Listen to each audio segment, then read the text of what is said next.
সংগ্রামী পাবনাবাসী, আজকের এই প্রোগ্রামে এখন আমাদের সামনে বক্তব্য পেশ করবেন বৈষম্য বিরোধী ছাত্র আন্দোলনে পাবনার অন্যতম সমন্বয়ক মোহাম্মদ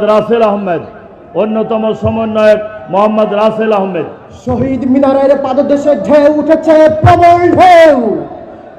হারিয়ে যাবে, তলিয়ে যাবে, সামনে যদি দাঁড়ায় কেউ।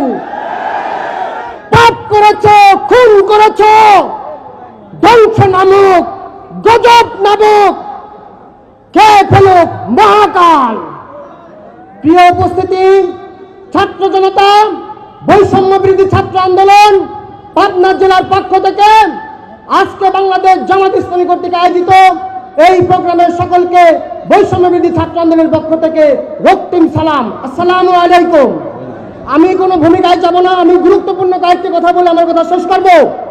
বাংলাদেশে প্রত্যেকটি রাজনৈতিক দল এখন মনে পড়েছে এই আন্দোলনে কে মহানায়ক। আমরা বলতে চাই, এই আন্দোলনের কোনো মহানায়ক কোন রাজনৈতিক দল নয়। এই আন্দোলনের মহানায়ক ছাত্র জনতা। এই আন্দোলনের মহানায়ক এইখানে বসে আছে যারা পঙ্গু, যারা বসে আছে শহীদের পিতা তারা। প্রিয় ছাত্র সমাজ, আমি শুধু পাবনা জেলার একটি কথা বলতে চাই। পাবনা জেলাতে বৈষম্য বিরোধী ছাত্র আন্দোলনে যেরকম গুরুত্বপূর্ণ ভূমিকা পালন করেছিল জামাত ইসলামী, ইসলামী ছাত্র শিবির, ঠিক তেরকমই ভূমিকা পালন করেছিল অন্যান্য ছাত্র সংগঠন। প্রিয় তাওহীদের জনতা, প্রিয় ছাত্র সমাজ, আমি ছাত্র সমাজের প্রতিনিধি হয়ে কয়েকটি কথা বলতে চাই।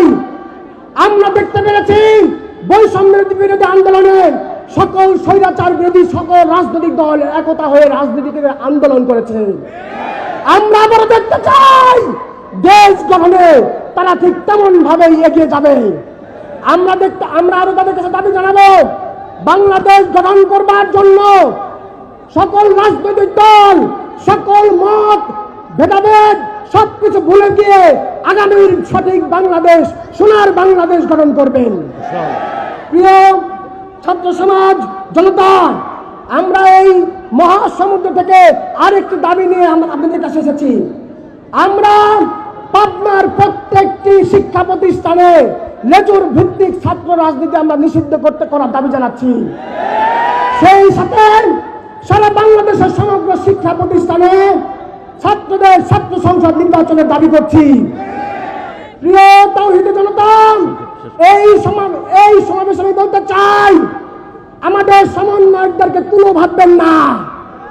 আপনারা কোথায় কোথায় সমন্বয়কদের বিপক্ষে কথা বলেন। সকল রাজনৈতিক দলকে বলতে চাই, এই সমন্বয়করা না থাকলে এই আন্দোলন সফল হতো না।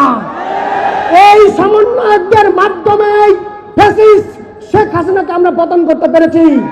আপনাদের কাছে দত্ত আহ্বান রাখবো, সমন্বয়কদের এইটুকু সম্মান প্রাপ্য আপনারা দিবেন। আমরা আগামী দিনে সকলে কাঁধে কাঁধ রেখে আগামী সোনার বাংলা করতে চাই। আমরা কণ্ঠে কণ্ঠে মিলে বলতে চাই, আমার দেশ তোমার দেশ, আমার দেশ তোমার দেশ। জাহিদ মিলাই মুগ্ধ, শেষ হয়নি যুদ্ধ,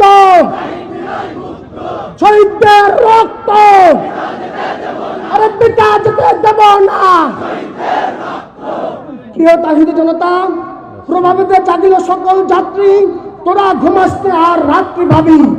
আমাদের সামনের দিন আবার একতাবদ্ধভাবে বাংলাদেশকে বৈষম্যহীন বাংলাদেশ গড়বার দত্ত আহ্বান রেখে বৈষম্য বিরোধী ছাত্র আন্দোলনের পক্ষ থেকে আবারও ধন্যবাদ জ্ঞাপন করে আমি আমার সংক্ষিপ্ত বক্তব্য এখানে শেষ করছি।